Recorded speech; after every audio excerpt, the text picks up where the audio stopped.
Praise the Lord. प्रभु के नाम की स्तुति हो। हम सबसे पहले जो है प्रार्थना करेंगे और आज की सभा की शुरुआत हम करेंगे। मैं प्रभु के नाम को धन्यवाद करता हूँ, स्तुति करता हूँ। प्रभु, आज का दिन आपने बनाया, हम सभी को दिया, इसके लिए मैं आपको धन्यवाद करता हूँ। आज के दिन के लिए हम धन्यवाद करते हैं प्रभु परमेश्वर। ये सभा आपने दिया है, इसके लिए मैं आपको धन्यवाद करता हूँ। कोविड-19 में आपने हम सभी को सुरक्षित रखा, हम आपको धन्यवाद करते हैं, स्तुति करते हैं। आपकी सुरक्षा के लिए हम आपको धन्यवाद करते हैं, आपकी चंगाई के लिए हम आपको धन्यवाद करते हैं। आते जाते समय आपकी भलाई हम महसूस करते हैं, हम आपको धन्यवाद करते हैं प्रभु। लेकिन फिर भी हम दुआ करते हैं, जितने भी लोग बीमार हैं, चाहे वो कोविड-19 हो या दूसरे किसी भी बीमारी से, हम प्रार्थना करते हैं, दुआ करते हैं। उन सभी लोगों के लिए आप उनको चंगाई दीजिए, ठीक कीजिए प्रभु परमेश्वर, दया कीजिए उनके ऊपर, उनके हर एक पाप को क्षमा कीजिए और उनके बीमारी से उनको बाहर निकालिए। ऐसे में प्रार्थना और विनती करता हूँ, मैं आशीष बोलता हूँ सभी लोगों के ऊपर कि वो चंगे हो जाए, ठीक हो जाए और प्रभु आपके नाम के महिमा के लिए वो अपने बिस्तर से, अपने हॉस्पिटल से, क्वारंटाइन से बाहर आ जाए। ऐसा आप अनुग्रह होने दीजिए। ऐसे मैं प्रार्थना करता हूँ, मैं दुआ करता हूँ प्रभु परमेश्वर। जितने भी लोग इन दिनों में निराशा में है और उनके पास कोई नौकरी नहीं है, काम धंधा नहीं है, बिजनेस नहीं है, दया कीजिए ऐसे लोगों के ऊपर भी और प्रभु उनका भी व्यवस्था आप कीजिए। ऐसे मैं प्रार्थना और विनती करता हूँ प्रभु। आज का इस समय हम आपके हाथ में सौंप रहे, पवित्र आत्मा सहायता कीजिए। जो भी मैं बातचीत कर रहा हूँ, मुझे बात करने के लिए सहायता कीजिए। जो सुन रहे हैं और इस वीडियो को आगे भी सुनेंगे, उन सभी को इसके द्वारा आशीषित कीजिए। ऐसे मैं प्रार्थना और विनती करता हूँ। सामर्थ्य से भरिए और आपके ऊपर घमंड करने के लिए और घमंड से रहने के लिए सहायता कीजिए। ऐसे प्रार्थना करते हैं। सभी बातें आपके हाथ में सौंप रहे, यीशु के नाम से हम मांगते हैं, आमीन। Hallelujah, praise the Lord. तो इस वक्त में हमने हमारा जो बातचीत चल रहा है, हमारा बाइबल स्टडी चल रहा है पवित्र आत्मा के बारे में। आज हम उसी के आगे का भाग जो है हम देखेंगे। पिछले बार हमने देखा पवित्र आत्मा सारी निर्मित में, बहुत सारी बातों में कैसे सहभागी है, सह निर्माता है और परमेश्वर के साथ, वचन के साथ, मतलब पुत्र के साथ पवित्र आत्मा सभी लोग मिलकर काम कैसे कर रहे हैं, इन बातों के बारे में हमने देखा। लेकिन आज जो है हम आगे जा रहे हैं और आज हम बातचीत करेंगे या देखेंगे कि पवित्र आत्मा का कार्य पुराने नियम में कैसा था और अगले बार जब हम जाएंगे तो हम नए नियम के बारे में देखने की बात करेंगे कि नए नियम में पवित्र आत्मा का प्रकाशन कैसे है। लेकिन आज जो है हम पवित्र आत्मा के बारे में पुराने नियम से बातचीत करेंगे। पुराने नियम में पवित्र आत्मा ने कैसे काम किया और उसका प्रकाशन पुराने नियम में कैसा है, उन बातों के बारे में हम आज देखने वाले हैं। पुराने नियम में पवित्र आत्मा बाहर से अंदर काम करते वक्त हमें दिखाई देते हैं। जैसे कि हम बहुत सारे जगह पर बहुत सारे रेफरेंसेस है, बहुत सारे वचन है, सब लोग सब कुछ नहीं लेंगे। हम पुराना नियम पूरा का पूरा जब भी देख रहे हैं, संक्षिप्त में सारी बातों को देखेंगे। लेकिन जैसे दाऊद के ऊपर पवित्र आत्मा आ गया या शाऊल के ऊपर आ गया, ये शब्द वहां पर पुराने नियम में बहुत बार इस्तेमाल हुआ है। तो बाहर से पवित्र आत्मा जो है काम करते थे, अलग अलग लोगों के ऊपर पवित्र आत्मा आया है। ऐसा अलग अलग जगह पर पुराने नियम में लिखा हुआ हमें दिखाई देता है। पवित्र आत्मा के काम जो है उद्देश्य, उनका उद्देश्य पूरा करने के लिए, उनका योजना पूरा करने के लिए पवित्र आत्मा लोगों के ऊपर उतर आते थे, ऐसा हमें दिखाई देता है। और बहुत सारे लोगों, अगुवे लोग हैं पुराने नियम में जिनके ऊपर पवित्र आत्मा उतर आया, ऐसा हमें दिखाई देता है। चाहे वो न्यायियों की किताब हो, पहले शमूएल, दूसरे शमूएल, राजाओं की किताब हो, हम देखते हैं अलग अलग कामों के लिए पवित्र आत्मा ऊपर से उतर कर आए और उनके द्वारा उनकी योजना जो है, वो काम जो है वो पूरे किए। इस तरह से हमें दिखाई देता है। लेकिन नए नियम में जो है जो प्रकाशन है पवित्र आत्मा का, वो अलग है। नए नियम में क्या है कि पवित्र आत्मा अंदर आ गए हर एक विश्वासी के अंदर, और अंदर से जो काम किया है, अंदर जो काम कर रहे हैं या करते हैं, उसके ऊपर ज्यादा एम्फोसिस है, उसके ऊपर ज्यादा जो है हमें देखने को मिलता है नए नियम में। लेकिन पुराने नियम में बाहर से जो काम किया उसके ऊपर एम्फोसिस है, उसके बारे में हमें दिखाई देता है। अंदर से बाहर ऐसा नए नियम में काम है, अंदर से बाहर और अंदर से ऊपर तक। और नए नियम में अंदर से बाहर और अंदर से ऊपर तक, और पुराने नियम में बाहर से अंदर। ऐसा फर्क हमें दिखाई देता है। नए नियम में पवित्र आत्मा सिर्फ ऊपर नहीं आते लेकिन अंदर भी आ जाते हैं, और मृत्यु तक या फिर यीशु मसीह के दूसरे आगमन तक वो साथ में ही रहते हैं। मतलब एक बार अंदर आ गए तो वो छोड़ के नहीं जाएंगे। मतलब मृत्यु भी हो गया तो वे छोड़ के नहीं जा रहे, क्योंकि पवित्र आत्मा अनंत कालिक रीति से हमारे साथ में रहने के लिए आ गए हैं। ऐसा हमें दिखाई देता है। लेकिन पुराने नियम में हम देखते हैं कि वहां पर पवित्र आत्मा आते थे।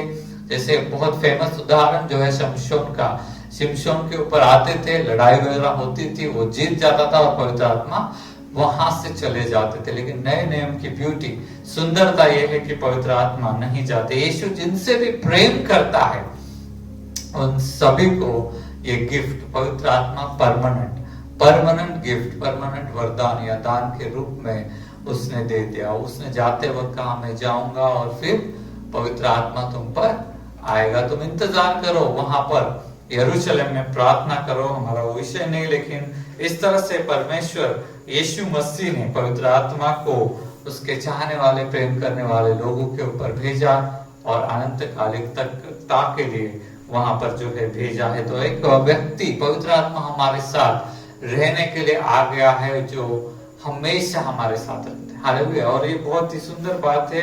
नए नियम में जब हम बातचीत करेंगे उसको मैं ज्यादा एलाबोरेट करूंगा, ज्यादा बढ़ के शायद बताऊंगा, लेकिन अभी पुराने नियम में हम रहने वाले हैं। और सबसे पहली बात, पुराने नियम में जब हम देखते हैं तो 3 बातें हैं, 4 बातें मैं बता रहा हूँ। राजाओं के ऊपर पवित्र आत्मा आए, न्यायियों के ऊपर पवित्र आत्मा आए, भविष्यवक्ताओं के ऊपर पवित्र आत्मा आए, और याजकों के ऊपर पवित्र आत्मा आए। तो ये सभी बातों को हम आज देखने वाले हैं। 4 बातों को हम देखने वाले हैं। राजाओं के ऊपर पवित्र आत्मा का कार्य कैसे हुआ ये मैं बताने की कोशिश करूंगा। जब पवित्र आत्मा राजाओं के ऊपर आए तो 3-4 बातें हुई। सबसे पहले उनको सामर्थ्य मिला हो तो हमें मालूम है, लेकिन क्यों मिला? तो राज्य चलाने के लिए उनको ज्ञान मिला।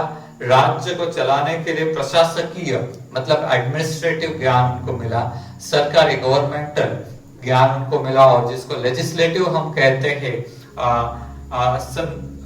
संविधानीय, जिसको मैंने नाम दिया लेजिस्लेटिव, संविधानीय बातों को कैसे करना है, ये सभी बातें पवित्र आत्मा जब उतर आए तो राजा लोग वो सब करने लगे, हैंडल करना उनको आने लगा। धीरे धीरे उनको सिखाया होगा या कैसे हुआ मुझे उतना डिटेल नहीं है, लेकिन हमें ये समझ में आता है कि वो राज्य को चला पाए जब पवित्र आत्मा उनके ऊपर आ गए।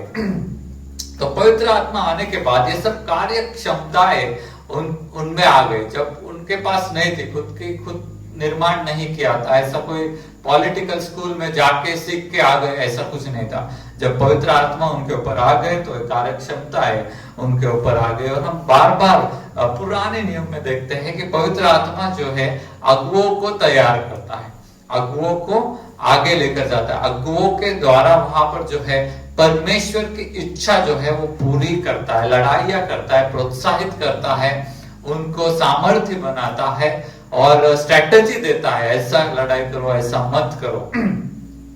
तो सरकारी कामकाज, लड़ाई करना, न्याय करना, सुरक्षा करना इस्राएल देश की, ये सभी कार्य वो राजा लोग कर पाए क्योंकि पवित्र आत्मा ने उनके जीवन में ऐसा काम किया। ऐसे हमें पवित्र शास्त्र में दिखाई देता है। आप चाहे पहले राजा दूसरे राजा की किताब आप पढ़ेंगे या पहले इतिहास दूसरे इतिहास की किताब आप पढ़ेंगे, आपको ये सभी बातें वहां पर दिखाई देंगे। इससे पहले मैं भी सोचता था सिर्फ प्रेरितों के काम में पवित्र आत्मा का काम है, लेकिन ऐसा नहीं है। हम पुराने नियम में भी बहुत सारा काम है और उसी के बारे में हम देखते हैं। मेरे जैसे बहुत लोग होंगे जो सोचते होंगे सिर्फ प्रेरितों के काम पढ़ लिया हो गया, ऐसा नहीं है। पुराने नियम में भी बहुत सारी बातें हैं। यूसुफ को हम देखते हैं कि पवित्र आत्मा उस पर था और उसको सरकारी और अधिकारी काम करने के लिए हम देखते हैं कि जब इस्राएल भी नहीं रचा गया था, लेकिन यूसुफ को वहां पर ऐसा कुछ ज्ञान मिला कि सभी मंत्रियों के ऊपर उस मिस्र के देश में वो सबसे होशियार वहां पर बन गया। और वहां पर मतलब एक दिन में तो वो बन गया था, लेकिन जो होशियारी थी, समझ, बुद्धि, ज्ञान था, कैसे चलाना है, फारो के सामने खड़ा कैसे रहना है और लोगों के सामने कैसे खड़ा रहकर एडमिनिस्ट्रेशन करना है, ये सभी ज्ञान उसको कैसे मिला? पवित्र आत्मा ने उससे दिया। और इस तरह से उसने होशियारी से राजा की सेवा की। मैंने पिछली बार जब बातचीत किया तो मैंने बोला था कि उसके भाई जब उसके पास आए थे, हम देखते हैं बाइबल में रिकॉर्ड है, तो उसने क्या बोला? उसने उनकी परीक्षा ली, अपना बुद्धि का उपयोग किया और परीक्षा लेकर जांच करके देखा कि मेरे भाइयों का स्वभाव बदला है या नहीं बदला, क्या अभी भी पैसे के लिए वो या किसी कारण से वो भाई को बेचना चाहते या नहीं बेचना चाहते। तो ये बुद्धि से उसने काम किया और अपने भाइयों को टेस्ट करके चेक किया कि ये सही उनका दिल बदल गया है या नहीं बदला है। और हमने देखा कि वहां पर उनका दिल बदल गया था। और वो सब बातें मैं नहीं बता रहा, लेकिन ऐसी होशियारी और ज्ञान राज्य चलाने के लिए जो चाहिए वो उसको दिया। ये एक वचन हम पढ़ेंगे, मूसा, गिनती की किताब 11वां अध्याय और 16-17 वचन। गिनती की किताब 11वां अध्याय 16 और 17 वचन। ये वचन हमें बहुत लोगों को मालूम है। मूसा के वक्त में मूसा के ऊपर पवित्र आत्मा था, ये तो हमें मालूम है, और वो पूरे राज्य को चलाता था। लेकिन एक टाइम ऐसा आ गया कि वो भी थक गया और फिर वहां पर हम देखते हैं कि 70 लोगों के ऊपर पवित्र आत्मा वहां पर आएगी। आइए हम वचन को पढ़ते हैं। यहोवा ने मूसा से कहा, इजरायली पुरनियों में से 70 ऐसे पुरुष मेरे पास इकट्ठे कर, जिनको तू जानता है कि वे प्रजा के पुरनियों और उनके सरदार है, और मिलाप वाले तंबू के पास ले आ कि वे तेरे साथ वहां खड़े हो। तब मैं उतर कर तुझसे वहां बातें करूंगा और जो आत्मा तुझ में है उसमें से कुछ लेकर उनमें समाऊंगा, और वे इन लोगों का भार तेरे सब उठाए रहेंगे और तुझे उसको अकेले उठाना न पड़ेगा। तो यहाँ पर हम देखते हैं कि मूसा के ऊपर बहुत सारा प्रेशर था, भार था। भार ये शब्द है, और उस प्रेशर को साथ में मिलकर करने के लिए 70 लोगों के ऊपर मूसा में से लेकर पवित्र आत्मा को इन 70 लोगों को दिया गया, ताकि वो भी मूसा के काम में मदद करे, जिसको वहां पर लिखा है कि तेरे भार में वो लोग भी सहभागी होंगे, तेरे भार को उठाएंगे। तो इस तरह से हम देखते हैं कि पवित्र आत्मा उन पर आया और प्रशासकीय ज्ञान जो है इन लोगों को भी मिला, और ताकि वो भी मूसा के जैसे इस्राएल के लोगों का न्याय कर सके। क्या हो रहा था कि सारा इस्राएल सिर्फ मूसा के पास आ रहा था। अभी 20-25 लाख लोग थे या 30 लाख लोग थे, पता नहीं। सब लोग सिर्फ एक ही आदमी के पास आएंगे तो आदमी थक जाएगा, और वही बात हुई थी। और यहाँ पर हमें देखते हैं, हम आदमी का काम की बात नहीं कर रहे, हम पवित्र आत्मा की काम की बात कर रहे हैं। मैं रिपीट कर रहा हूं कि प्रशासकीय काम, जिसको हम एडमिनिस्ट्रेटिव काम करते हैं, गवर्नमेंटल काम, न्याय करने का काम, ये सभी काम है। ये काम करने के लिए उनको क्या मिला? पवित्र आत्मा वहां पर मिला, और पवित्र आत्मा ने काम करने के लिए उनको चलाया, ज्ञान दिया, और उनके द्वारा उस जो देश के अंदर शांति को प्रस्तापित किया। हालेलुया। तो न्याय करना मतलब शांति को प्रस्तापित करना भी होता है। सही तरीके से न्याय करना मतलब शांति को प्रस्तापित करना। तो इस तरह से पवित्र आत्मा ने वो काम किया। वहां पर हम देखते हैं यहोशू को पवित्र आत्मा ने तैयार किया। उसके बाद हम देखते हैं यहोशू की किताब आती है। मूसा जो परमेश्वर का दास है, इस देश, इस पृथ्वी को छोड़कर, इस जगत को छोड़कर चला जाता है, और मूसा के साथ यहोशू हमेशा रहता था। कालेब भी रहता था, ऐसा नहीं कि सिर्फ यहोशू।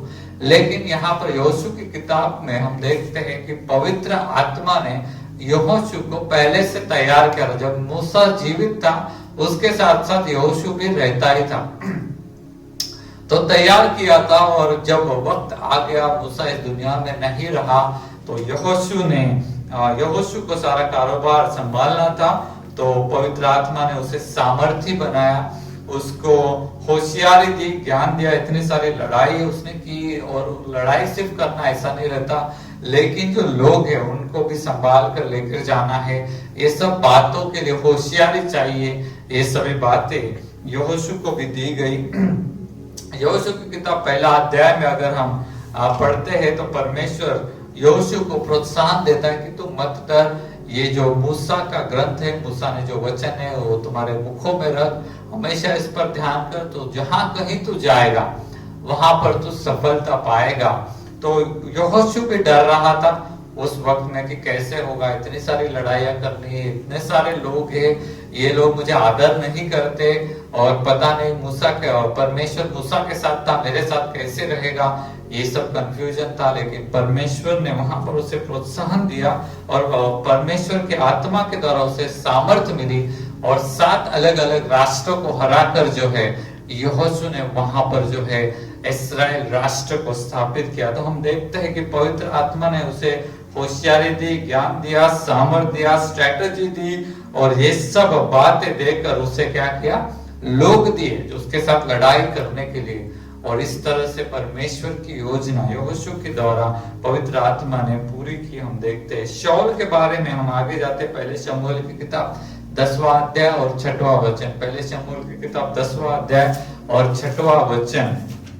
उस वचन में हम देखते हैं कि शाऊल के ऊपर भी पवित्र आत्मा आता है, उसका अभिषेक किया जाता है। इस्राएल लोग जब राजा मांगते हैं और अभिषेक करने के बाद हम देखते हैं, आप वचन को पढ़ेंगे 10वां अध्याय 6वां वचन। तब यहोवा का आत्मा तुझ पर बल से उतरेगा और तू उनके साथ होकर नबूवत करने लगेगा, और तू परिवर्तित होकर और ही मनुष्य हो जाएगा। तो यहोवा का आत्मा तुझ पर आएगा, और क्या हो गया, शाऊल को एक वरदान वहां पर मिला कि वो भी भविष्यवाणी करने लगेगा। अभी ये तो राजा है, लेकिन फिर भी एक एडिशनल काम पवित्र आत्मा का हमें यहाँ पर दिखाई देता है कि भविष्यवाणी भी वो करने लगेगा, और वो बदल जाएगा, तो और ही मनुष्य बन जाएगा करके वहां पर लिखा है। आगे हम शाऊल के जीवन में एक और बात देखते, 11वां अध्याय और 6वां वचन। हम देखते कि पवित्र आत्मा के द्वारा वहां पर क्या हुआ, 11वां अध्याय और 6वां वचन। यह संदेश सुनते ही शाऊल पर परमेश्वर का आत्मा बल से उतरा। संदेश सुनते ही शाऊल के ऊपर परमेश्वर का आत्मा बहुत बल से उतरा, और उसका कोप बहुत भड़क उठा, और उसे बहुत गुस्सा आया। तो परमेश्वर का गुस्सा या पवित्र गुस्सा पवित्र आत्मा के द्वारा शाऊल के ऊपर आ गया। पूरा कहानी हम नहीं पढ़ते क्योंकि शाऊल एक राजा था, उसका काम था कि प्रजा को छुड़ाए। तो वो लोग जो बंदीवास में जाने वाले थे या जो लड़ाई होने वाला था, उसके लिए जो गुस्सा था वो उसके ऊपर आ गया। हम देखते हैं और वो लड़ाई जीत गया। आगे जाके वो पार्ट हमने नहीं पढ़ा, लेकिन हम देखते हैं कि पवित्र आत्मा ने एक पवित्र गुस्सा उसको दिया, जिसकी वजह से वो उठ खड़ा हुआ और उसने लड़ाई की। आगे हम देखते हैं दाऊद के जीवन में 2 बातें आई जो अलग थी, जो शाऊल के जीवन में। उसमें से एक कॉमन है कि राज्य चलाना, जो कि शाऊल को भी दिया गया था, लेकिन दाऊद जो था वो बहुत सारे गीतों को लिखा, और पवित्र आत्मा उसके ऊपर जब भी आए हैं तो वो सिर्फ राज्य चला रहे ऐसा नहीं, लेकिन उन्होंने एक और काम किया कि वो गीतों को भी लिखा, वर्शिप किया, और बहुत सारी भजन संहिता दाऊद ने लिखा, हमें ये मालूम है। दाऊद और अच्छी तरह से उसने राज्य किया, और बाद में मंदिर का निर्माण के लिए जो सामग्री है वो भी उसने इकट्ठा किया। हम आगे चलते दानियल के किताब में हम देखते दानियल के ऊपर पवित्र आत्मा था, और उस पवित्र आत्मा ने वहां पर अलग काम किया। उसको क्या दिया था वरदान, कि स्वप्न का अर्थ बताने का वरदान था। स्वप्न का अर्थ बताने का वरदान था, और प्रशासकीय मतलब वो राजमहल में एक प्रेसिडेंट, प्राइम मिनिस्टर के जैसे, प्रधानमंत्री के जैसे वो था। सिंपल आदमी था, वो गुलाम था, लेकिन पवित्र आत्मा ने उसे प्रधानमंत्री बना दिया, और प्रधानमंत्री के पद पर रहने के लिए उसे प्रशासकीय सारा कारोबार आना चाहिए, वो सब चीजों का ज्ञान वगैरह उसे दिया, और देश को उसने अच्छे से चलाने के लिए वो सलाह देता होगा राजा को। इस तरह से हम वहां पर देखते हैं। दानियल की किताब 4वां अध्याय और 8वां वचन अगर हम पढ़ेंगे, दानियल की किताब 4वां अध्याय और 8वां वचन अगर हम पढ़ेंगे तो एक, ठीक है हम पढ़ लेते हैं सबसे पहली बात। अंत में दानियेल मेरे सम्मुख आया, जिसका नाम मेरे देवता के नाम के कारण बेलतशस्सर रखा गया था, और जिसमें पवित्र ईश्वरों की आत्मा रहती है। और मैंने उसको अपना स्वप्न यह कहकर बता दिया। तो यहाँ पर जो एक अन्य जाति राजा है जो परमेश्वर को पहचानता भी नहीं, लेकिन वो खुद कह रहा है कि दानियेल के ऊपर क्या है, परमेश्वर की पवित्र आत्मा है। तो आत्मा से भरे दानियेल को अन्य जाति राजा ने भी पहचान लिया कि इसके ऊपर पवित्र आत्मा है, और इसी की वजह से मेरे स्वप्न का सही अर्थ ये बता पाएगा। जबकि उसने सारे भविष्यवक्ताओं को और बहुत सारे जो हाथ वगैरह देखते उनको सबको बुलाया, लेकिन उनमें से कोई भी स्वप्न का अर्थ नहीं बता पाया था। लेकिन यहाँ पर हम देखते हैं कि पवित्र आत्मा का कार्य जो है वो अन्य जाति राजा भी पहचान लिया। ये बात मैं बताना चाहता हूँ कि जिसको कुछ नहीं मालूम, लेकिन उसको एक चीज मालूम हो गया कि इसके ऊपर आत्मा है, और इसीलिए पवित्र परमेश्वर की आत्मा है, पवित्र आत्मा है, और इसीलिए ये काम कर सकता है। और इसी तरह से हम देखते हैं कि पवित्र आत्मा का काम लोग समझ जाते हैं, उनको दिखाई देता है। तो पवित्र आत्मा ने राजाओं के साथ जो कॉमन बात मैंने बताई, प्रशासकीय एडमिनिस्ट्रेटिव काम उनको आ गया, उनको लड़ाई करना आ गया, लेजिस्लेटिव काम उनको आ गया, और उसके साथ सब कुछ एडिशनल बातें थी। जैसे दाऊद को गीतों को लिखने के लिए बोला, दानियेल को इस तरह से स्वप्नों का अर्थ बताने के लिए, और शाऊल को हमने देखा कि वो भविष्यवाणी करने लगा।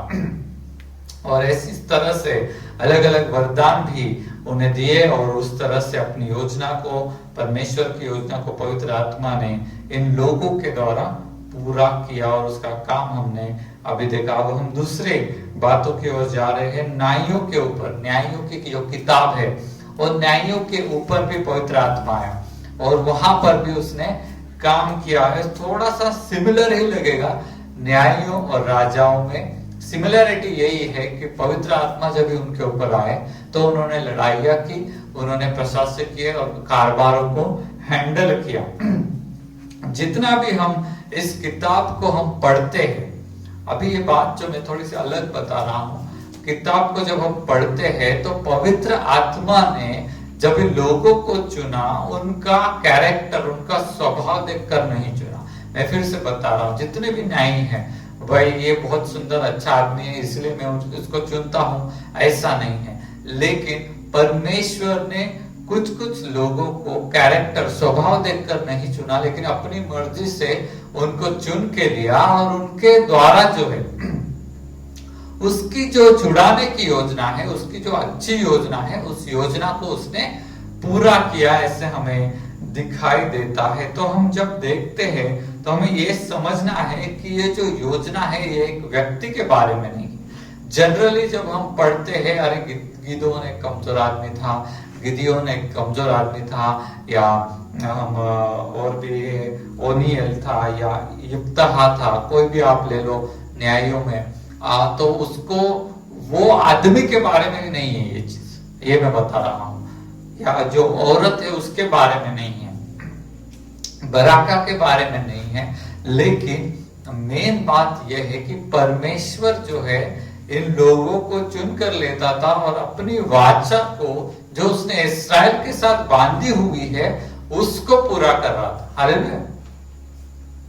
नए नियम में जब हम आते हैं तो वहां पर जो है, मैंने पहले बोला कि अंदर जो काम कर रहा है उसके ऊपर ज्यादा एम्फोसिस दिया गया है, लेकिन पुराने नियम में पवित्र आत्मा अंदर नहीं काम कर रहा है, काम नहीं कर रहा है ऐसा नहीं बोलूंगा, लेकिन उस पर एम्फोसिस नहीं है। काम तो जरूर किया होगा, लेकिन एम्फोसिस नहीं है।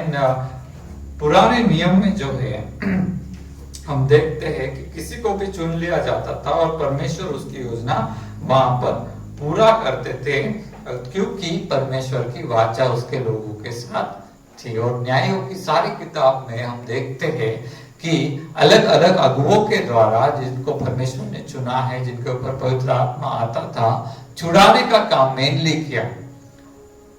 रिपीटेडली हम देखेंगे उस किताब के अंदर कि वो लोगों ने पाप किया और परमेश्वर ने उनको शत्रुओं के हाथ में इतने इतने साल के लिए रख दिया। फिर उतने साल होने के बाद जब लोग पश्चाताप वगैरह करते थे, परमेश्वर उनमें से किसी अगुवे को चुनता था और वो वहां से स्वतंत्रता में आते थे, लड़ाई होती थी और वो स्वतंत्र, परमेश्वर विजय देता था और स्वतंत्रता में। ये बात को रिपीट किया गया है नाइयों की किताब में बहुत बार। तो मेनली परमेश्वर अपनी वाचा को याद करके उनको छुड़ाने का काम करता था। इस पर ज्यादा एम्फोसिस है, ना कि इस पर कि वो अगुवा कैसा है, उसका कैरेक्टर कैसा है, उसका स्वभाव कैसा है, इसमें इसके बारे में ज्यादा कुछ वहां पर नहीं है। और इसलिए ओनिएल हो या गिदोन हो, इब्ता हो, इन पर पवित्र आत्मा उतरा, उन्होंने न्यायों का काम किया और इस्राएल देश को बचाया और बार बार इस तरह से इस्राएल के लोग बचते गए। यही बात रिपीटेडली इस किताब में दी गई है।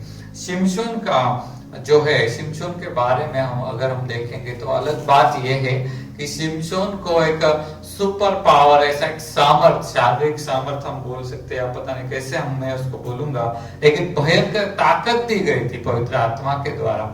जब पवित्र आत्मा उस पर आता था, उसके ऊपर ऐसा ताकत आता था और ऐसा वो लड़ाई करता था कि उसके सामने कोई भी टिक नहीं सकता था और इस्राएल को उसने जीत दिलाया करके हम देखते हैं। और इस तरह से पवित्र आत्मा ने क्या किया, जब वो आए, परमेश्वर की योजना इन लोगों के द्वारा पूरी की, ये किताब में हमें दिखाई देता है, न्यायों की किताब में दिखाई देता है। तो परमेश्वर विश्वास योग्य है, अपनी वाचा को याद करता है और वाचा के अनुसार वो उस बात को पूरा करता है। ये बात इन न्यायों की किताब में हमें दिखाई देती है और पवित्र आत्मा उस योजना को पूरा करते हुए दिखाई हमें देते हैं। हम आगे जाते हैं भविष्य वक्ता। ये बहुत स्पेशल है। पवित्र आत्मा के बारे में अभी हमने सीखा कि वो राजाओं के ऊपर आया, फिर हमने देखा न्यायों के ऊपर आया, फिर हम अभी क्या देख रहे हैं, भविष्य वक्ताओं की सेवा और उसमें पवित्र आत्मा का कार्य कैसा है। और यहाँ पर जब हम आते हैं भविष्य वक्ताओं की सेवा में, यहीं पर हमको अलौकिक बातें देखने को मिलती है। हम राजाओं और न्यायों में देखेंगे तो हमें एक ऐसा लगेगा कि कोई मतलब अलौकिक कुछ नहीं है, उसमें लड़ाई हो गई, जीत गए और एडमिनिस्ट्रेटिव काम किया, लेकिन अलौकिक चिन्ह और चमत्कार वहां पर नहीं है। लेकिन जब हम भविष्य वक्ताओं की सेवा में आते हैं, पवित्र आत्मा के अलौकिक काम, बहुत सारे अलौकिक काम हमें यहाँ पर दिखाई देते हैं। मूसा कौन है? भविष्य वक्ता है। कितने चमत्कार हुए? सबसे पहले 10 बड़े भयंकर चमत्कार हमें वहां पर दिखाई देते हैं। ऐसे चमत्कार जो हमें राजाओं और न्यायों की किताब में नहीं दिखेंगे, लेकिन भविष्य वक्ताओं की सेवा कार्य में परमेश्वर पवित्र आत्मा की अलौकिक सामर्थ वहां पर जो है प्रकट होते हुए हमें दिखाई देती है। सच्चे भविष्य वक्ता जो है, जो परमेश्वर के नाम से संदेश को देते थे। हम इज़ेकिएल की किताब 2 अध्याय 2 वचन और 8वां अध्याय 3 वचन पढ़ेंगे। तो भविष्य वक्ता का प्रमाण, उनकी सेवा कैसी थी कि परमेश्वर क्या करता था, उनको मैसेज, संदेश को देता था और भविष्य वक्ता जाकर बोलते थे परमेश्वर ने ऐसा ऐसा बोला है। परमेश्वर के नाम से वो संदेश को देते थे। इज़ेकिएल की किताब बहुत सारे वचन है, हम बहुत कम वचन ले रहे, कॉम्प्रिहेंसिव छोटा करके हम 2 अध्याय 2 वचन, 8वां अध्याय 3 वचन, दोनों वचन हम पढ़ेंगे। परमेश्वर क्या करता था, आइए वचन को पढ़ लेते हैं। जैसे ही उसने मुझसे यह कहा, तो ही आत्मा ने मुझ में समाकर मुझे पांवों के बल खड़ा कर दिया और जो मुझसे बातें करता था मैंने उसकी सुनी। तो यहाँ पर हम देखते हैं कि भविष्य वक्ता के ऊपर पवित्र आत्मा आया और परमेश्वर ने उसके साथ बातें की। हम 2 वचन पढ़ेंगे, 8वां अध्याय और 3 वचन। उसने हाथ सा कुछ बढ़ाकर मेरे सिर के बाल पकड़े, तब आत्मा ने मुझे पृथ्वी और आकाश के बीच में उठाकर परमेश्वर के दिखाए हुए दर्शनों में यरूशलेम के मंदिर के भीतर आंगन के उस फाटक के पास पहुंचा दिया जिसका मुंह उत्तर की ओर है और जिसमें उस जलन उपजाने वाली प्रतिमा का स्थान था जिसके कारण द्वेष उपजता है। तो यहाँ पर हम देखते हैं पवित्र आत्मा का काम कि परमेश्वर जो आत्मिक सच्चाई को दिखाना चाहता है वो देखने के लिए पवित्र आत्मा वहां पर उतरे और वहां पर जो है मंदिर के अंदर वो अचानक से वहां पर लेकर गए। तो आत्मिक सच्चाइयां और बातें दोनों पहले सुनने के लिए अनेबल किया, ऐसा हम देखते हैं पहले वचन में जब पवित्र आत्मा आया वो सुनने के लिए। अभी हम उस इसमें वह देखते हैं इस वचन में कि देखने के लिए। तो आत्मिक सच्चाइयां सुनने के लिए, देखने के लिए पवित्र आत्मा ने भविष्यवक्ताओं को एम्पावर्ड किया, मदद किया, वहां पर उसके द्वारा ही वो लोग देख पाए, सुन पाए और उन्हें समझ में आया कि वर्तमान में मतलब अब क्या है इस्राएल देश में या किसी भी परिस्थिति में अब क्या चल रहा है और आगे क्या होगा। ये दोनों बातें उनको दिखाई दी, अब क्या चल रहा है और आगे क्या होगा इस्राएल देश में। इस वचन में हमने पढ़ा कि उस मंदिर के अंदर मूर्ति पूजा चल रही थी और तो अब ये चल रहा था और अब आगे हम पढ़ेंगे तो परमेश्वर ने भविष्यवाणी करके कहा कि आगे ये बातें होने वाली है क्योंकि लोग अभी ये कर रहे हैं इसलिए आगे चल के ये होगा। तो वहां पर हम देखते हैं कि पवित्र आत्मा ने आत्मिक सच्चाइयों को दिखाया, बताया, सुनने के लिए मदद किया। उनका संदेश उनका खुद का नहीं रहता था, लेकिन जो कुछ भी वो सुनते थे वो डायरेक्ट आने वाला परमेश्वर का मैसेज वो लोग लोगों को देते थे। ऐसा बहुत बार बहुत सारे भविष्यवक्ताओं के इसमें लिखा हुआ है।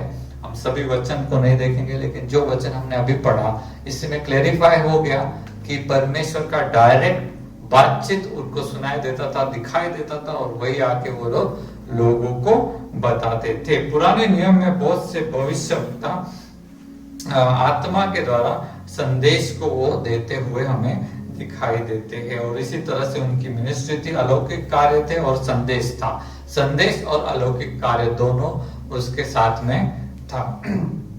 हम शमूएल भविष्यवक्ता को देखते हैं और जो कुछ भी बातचीत करता था उसका एक भी शब्द खाली नहीं जाता था करके पहले शमूएल की किताब में हमें वहां पर दिखाई देता है। तो इस तरह से परमेश्वर ने अपने दासों के संदेश को भी पूरा किया और अपने खुद के संदेश को लोगों तक पहुंचाया। ये सेवकाई पवित्र आत्मा के द्वारा वहां पर हुई, ये हमें समझ में आता है। हम चौथी बात की तरफ जा रहे हैं। मैंने कहा राजा, न्यायियों, भविष्यवक्ता और अब हम जा रहे हैं आखिर में याजकों की सेवकाई। तो याजकों के ऊपर भी पवित्र आत्मा आते थे और तभी वो याजक का काम कर सकते थे। मंदिर के अंदर की जो सारी सेवा है पवित्र आत्मा के द्वारा ये लोग करते थे। और मंदिर के बाहर भी हम देखेंगे याजकों की सेवा क्या थी और भविष्यवक्ताओं की सेवा क्या थी। इसमें कंफ्यूजन मत करो। भविष्यवक्ता क्या करते, परमेश्वर का संदेश लोगों के पास पहुंचाते हैं। याजक लोग क्या करते हैं, लोगों का जो विनती है वो परमेश्वर के पास पहुंचाते। तो दोनों का सेवा है, दोनों का कम्युनिकेशन है। पिछली बार भी मैंने यही से बताया था, याजक लोगों का काम है लोगों का विनती, लोगों के लिए मध्यस्थी करना, लोगों के लिए पश्चाताप करना, ये सब याजक का काम है। और वो लेकर पवित्र स्थान में वो जाता था और वहां पर बलि वगैरह करता था, ये सब याजक का काम था। तो याजक परमेश्वर के सामने लोगों को रिप्रेजेंट करता था। याजक क्या करता था, परमेश्वर के सामने लोगों को रिप्रेजेंट करता था। भविष्यवक्ता का काम है लोगों के सामने परमेश्वर को प्रेजेंट करना। हालेलुया। भविष्यवक्ता का काम क्या है, लोगों के सामने परमेश्वर को प्रेजेंट करना। और ये सब काम कैसे हो रहे थे, पवित्र आत्मा के द्वारा अपने अपने काम वो दिए हुए थे, वो सब करते थे। आज की ये सेवा में स्पेशलिटी क्या है कि जो मंदिर और मंदिर के बारे में हमारा बाइबल स्टडी हो चुका है, उसमें मैंने क्लियर किया कि सेवा के अंदर मसीह को पूरी तरह से प्रकट किया गया था कि कैसे मसीह का बलिदान होगा, उसके बलिदान से कैसे लोगों के पाप क्षमा होंगे, लोगों के लिए मध्यस्थता कैसे किया जाएगा। ये सारी बातें हमें कहां पर दिखाई देती है, मंदिर की सेवा में याजक के द्वारा वो सभी बातें हमें दिखाई देती है। तो इस तरह से मसीह के कार्य की परिपूर्ति, मसीह के कार्य की परिपूर्ति या परिपूर्णता हमें मंदिर की सेवा में, याजक की सेवा में हमें दिखाई देती है। इस तरह से पवित्र आत्मा वहां पर कार्य करता था और हमें अच्छी तरह से मालूम है। मैं आगे आ रहा हूं, लेकिन ये आगे बोलने से पहले मैं ये बताना चाहता हूं एप्लीकेशन हमारे जीवन में क्या है। नए नियम में सारे विश्वासी, याजक और भविष्यवक्ता दोनों हैं। तो हम परमेश्वर के द्वारा लोगों के साथ भी बात कर सकते हैं और लोगों का जो बातचीत है, लोगों का जो विनती है, मध्यस्थी है, वो भी परमेश्वर के सामने लेकर जा सकते हैं। दोनों अधिकार हमें दिए गए हैं। हम एक वचन को पढ़ेंगे, याजक की सेवका इतनी ही नहीं थी। दूसरे इतिहास की किताब 20वां अध्याय 14 से लेके 16 वचन। दूसरे इतिहास की किताब 20वां अध्याय 14 से लेके 16वां वचन। यहाँ पर हम याजक की सेवकाई को हम देखेंगे और पवित्र आत्मा उत्तर कर आते हैं। आइए हम वचन को पढ़ते हैं। तब आसाप के वंश में से यहजीएल नामक एक लेवीय जो जकरिया का पुत्र और बनाया का पोता और मत्तिया के पुत्र ईएल का परपोता था, उसमें मंडली के बीच यहोवा का आत्मा समाया। तब वह कहने लगा, है सब यहूदी, उसके ऊपर जो है परमेश्वर का आत्मा आया और उसने क्या कहा, हे सब यहूदियों, हे यरूशलेम के रहने वालों, हे राजा यहोशापात, तुम सब ध्यान दो। यहोवा तुमसे यो कहता है, यहोवा यो कहता है, तुम इस बड़ी भीड़ से मत डरो और तुम्हारा मन कच्चा न हो। तुम बड़ी भीड़ से मत डरो और तुम्हारा मन कच्चा ना हो, क्योंकि युद्ध तुम्हारा नहीं परमेश्वर का है। क्योंकि युद्ध तुम्हारा नहीं परमेश्वर का। ये भविष्यवक्ता ने बोल रहा, ये याजक है, लेवी का वंश, पूरा याजक, हमें मालूम है। तो यहाँ पर पवित्र आत्मा जब उसके ऊपर आते हैं तो लोग जो है डर रहे हैं, और ये पवित्र आत्मा इसके ऊपर आने के बाद पवित्र आत्मा क्या कर रहे हैं, लोगों का डर भगा रहे, उनको प्रोत्साहन दे रहे हैं। लेवी के द्वारा, याजक के द्वारा हम देखते हैं कि क्या हो रहा है, लोगों को प्रोत्साहन मिल रहा है, ये युद्ध तुम्हारा नहीं है, परमेश्वर का युद्ध है, परमेश्वर युद्ध करेगा। तो यहाँ पर हमें दिखाई देता है कि सारे की सारी भीड़ को, उस देश को पवित्र आत्मा ने प्रोत्साहन देकर आगे जाने के लिए और लड़ाई में उतरने के लिए प्रोत्साहित किया, उनके डरों को उसने निकाला। इस तरह से हम देखते हैं कि याजक के ऊपर जब पवित्र आत्मा आया तो सिर्फ उन्होंने मंदिर का काम किया ऐसा नहीं है, लेकिन प्रोत्साहन देने का भी काम किया। हम यहाँ पर देखते हैं बहुत सारी बातों में ऐसे काम हुए हैं, लेकिन हमने सिर्फ एक वचन यहाँ पर पढ़ा है। तो इस तरह से याजक का काम हमने देखा और पवित्र आत्मा उसमें कैसे इन्वॉल्व थे, ये सब बातें हमने देखी। हम आगे चलते हैं। पवित्र आत्मा का संस्थापक काम, संस्था के अंदर का काम। अभी हमने लोग देखे, अभी हम संस्था के पास आए हैं। पुराने नियम में ज्यादा नहीं है, दो संस्थाएं हमें मेजर दिखती है। एक था मूसा का तंबू और दूसरा था सुलेमान का मंदिर। दो ही संस्थात्मक कामों के बारे में हम बात करेंगे। मूसा का तंबू, निर्गमन की किताब 31वां अध्याय 1 से लेके 6। निर्गमन की किताब 31वां अध्याय 1 से लेके 6 वचन को हम पढ़ेंगे। और यहां पर जो है हम पढ़ेंगे, फिर यहोवा ने मूसा से कहा, सुन, मैं उरी के पुत्र बसलेला को, जो हूर का पोता और यहूदा के गोत्र का है, नाम लेकर बुलाता हूँ, और मैं उसको परमेश्वर की आत्मा से जो बुद्धि,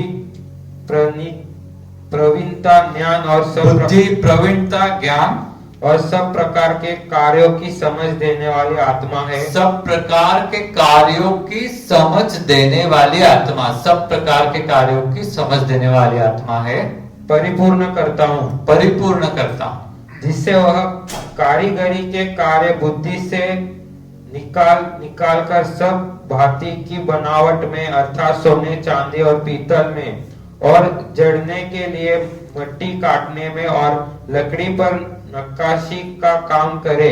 और सुन, मैं दान के सोने, चांदी, पीतल, लकड़ी, ये सब का जो काम करने का था, नक्काशी का काम, वो करने के लिए उसको जो प्रवीणता चाहिए, बुद्धि चाहिए, उसके लिए ओके, आगे हम पढ़ेंगे।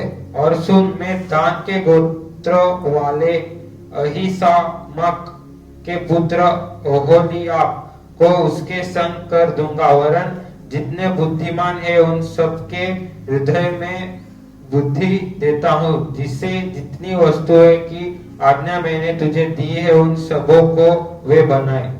तो मंदिर मूसा का तंबू बनाने के लिए जो कारागिर चाहिए थे, जिनको बुद्धि चाहिए थी, जिनको पता नहीं था, उनके ऊपर पवित्र आत्मा आया और पवित्र आत्मा ने वहां पर क्या किया, वो सब बनाने के लिए जो प्रवीणता चाहिए, सुंदर दिखना चाहिए और कैसे करना चाहिए, उसका नाप लेने का, ये सभी बातें उनको सिखाई। और वहां पर जो है हम देखते हैं परमेश्वर की आत्मा का काम, और हमने पढ़ा कि जिसके पास सभी कार्य करने का ज्ञान है, उसमें परिपूर्णता पवित्र आत्मा लेकर आया। और इस तरह से हम देखते हैं कि वहां पर पवित्र आत्मा ने उनको सुंदर चीजें बनाने का काम जो है वहां पर दिया। आखिरी बातों में हम आते हैं, मंदिर जो है, पहले इतिहास की किताब 28वां अध्याय और 12वां वचन, पहले इतिहास की किताब 28 और 12 वचन में है, हमें ऐसा देखने को मिलता है कि सारा प्लान, योजना पवित्र आत्मा द्वारा ही दी गई थी। मंदिर को बनाने का सारा प्लान और योजना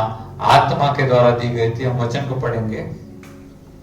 और यहोवा के भवन के आंगनों और चारों ओर की कोठरियों और परमेश्वर के भवन के भंडारों और पवित्र की हुई वस्तुओं के भंडारों के जो नमूने ईश्वर की आत्मा की प्रेरणा से, ईश्वर की आत्मा की प्रेरणा से सभी नमूनों को दिया गया, ओके, उनको मिले थे, वे सब दे दिए।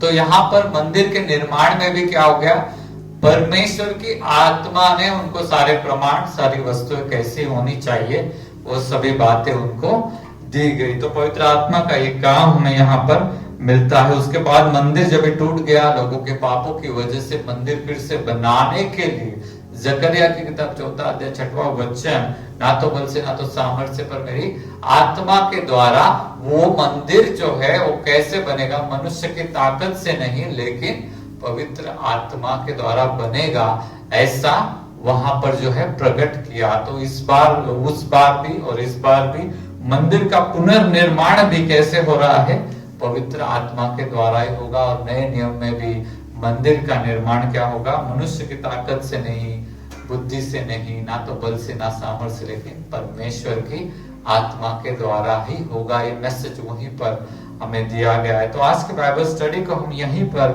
समाप्त करते हैं। परमेश्वर की आत्मा के कार्य पुराने नियम में बहुत है। 40 मिनट हो गया मैं बात कर रहा हूँ कंटिन्यूसली, नॉन स्टॉप, और हमने और फिर भी खत्म नहीं हो रहे। मैंने कहा मैंने सारी बातों को बहुत छोटा किया है। तब किधर जाके हमने न्यायों के बारे में देखा, राजाओं के बारे में देखा, भविष्यवक्ताओं के बारे में देखा, याजकों के बारे में देखा, एडमिनिस्ट्रेटिव जो काम है, संस्थात्मक काम पवित्र आत्मा का, ये सभी बातें हमने देखी। फिर भी बचा है, अगली बार मैं बताऊंगा।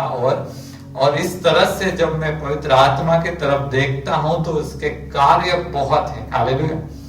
सुंदरता जो मंदिर के अंदर थी वो सारी पवित्र आत्मा के द्वारा ही आई हुई थी। सिर्फ सामर्थ्य काम, लड़ाई किया, ऐसा ही नहीं था, सुंदरता भी थी और बहुत सारी बातें थी। तो मैं विश्वास करता हूं जो पवित्र आत्मा हमारे साथ आया है उसके बारे में आज हमने बहुत सारी बातें सीखी है। अगली बार भी हम पुराने नियम से कुछ बातें रह गई है, टाइम खत्म हो गया, वही बात मुझे लगी रही थी।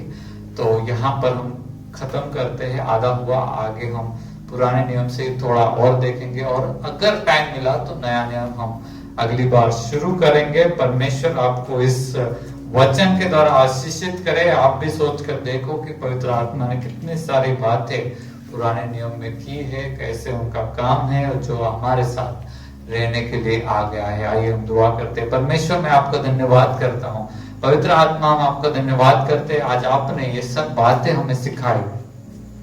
हम आपको धन्यवाद करते हैं प्रभु परमेश्वर, आपका कार्य का प्रकाशन आपने हमें दिया, हम आपको धन्यवाद करते हैं। स्तुति और स्तुति करता है। इस हफ्ते में प्रभु हम सभी को आपके आत्मा के द्वारा चलाइए, जो पवित्र आत्मा हमें आ गया है रहने के लिए, उसका आदर करते हुए और उसकी महानता देखते हुए जीवन जीते, उसकी संगति में जीवन जीने के लिए हम सभी को सहायता कीजिए। इस वचन को आशीषित कीजिए, जितने भी लोग देखेंगे सुनेंगे उन सभी को आशीषित कीजिए, ऐसे मैं प्रार्थना करता हूँ। और जित हमारे देश के लिए हम प्रार्थना करते हैं, इस महामारी और संकट से हमें छुड़ाइए। लोग इन दिनों में पश्चाताप करें, यीशु मसीह का स्वीकार करें, उनका उद्धार हो उनका जान बच जाए, ऐसा होने दीजिए। ऐसे में प्रार्थना और विनती करता हूँ डॉक्टर, नर्सेस, पुलिस और अधिकारी, साफ सफाई वाले सभी के लिए हम दुआ कर रहे हैं। उनकी भी सुरक्षा कीजिए, उनके पापों की क्षमा कीजिए, उनके परिवारों की रक्षा कीजिए और प्रभु परमेश्वर सारा काम सही से हो और इस महामारी से हमारा देश जल्दी बाहर निकले, ऐसा अनुग्रह होने दीजिए। ऐसे में प्रार्थना और विनती करता हूँ, धन्यवाद करते हैं हर एक अच्छी बात के लिए। यीशु मसीह के नाम से हम मांगते हैं, आमीन। प्रभु आपको इस वचन के द्वारा आशीषित करे। धन्यवाद।